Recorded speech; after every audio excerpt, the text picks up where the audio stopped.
vous savez, il faut changer structurellement les choses, sinon les crises seront de plus en plus longues. Pour changer Typiquement, structurellement ouais. les choses, quand vous voyez qu'hier, il propose 1 000 € supplémentaires pour tous ceux qui accepteront de changer leur chaudière, pour avoir une chaudière justement qui ne consomme plus du fioul ou autant. Est-ce que ça, c'est une mesure que Oui, mais vous vous voyez saluez? bien que c'est toujours Ça fait évoluer quand même, de non? manière conjoncturelle. C'est-à-dire jamais un gouvernement comme celui-là n'a jamais autant aidé, par exemple, les chaudières gaz. Mmh. Jamais autant aidé les chaudières gaz dont il faut absolument se passer par solidarité sur la guerre en Ukraine, mais surtout pour le dérèglement climatique. Donc les pompes à chaleur, ils découvrent les pompes à chaleur, alors que c'est évidemment un moyen pour se chauffer pas cher. Mais il y a du concret aussi quand Jean Castex demande à tous les bâtiments publics de baisser d'1 degré leur, Oui, leur bah, chauffage. c'est toujours, à un moment donné, C'est quoi, c'est on n'a gadget? rien fait, on n'a rien fait. Non, ça peut être fait. On n'a rien fait et on demande aux Françaises et aux Français de faire des efforts. On peut baisser le chauffage,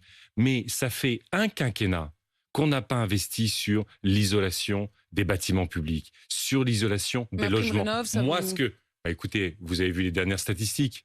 On est dans la politique du chiffre. Ils vantent 800 000, 900 000 PrimeRénov'. Il y a 2500 rénovations globales, c'est-à-dire des choses sérieuses.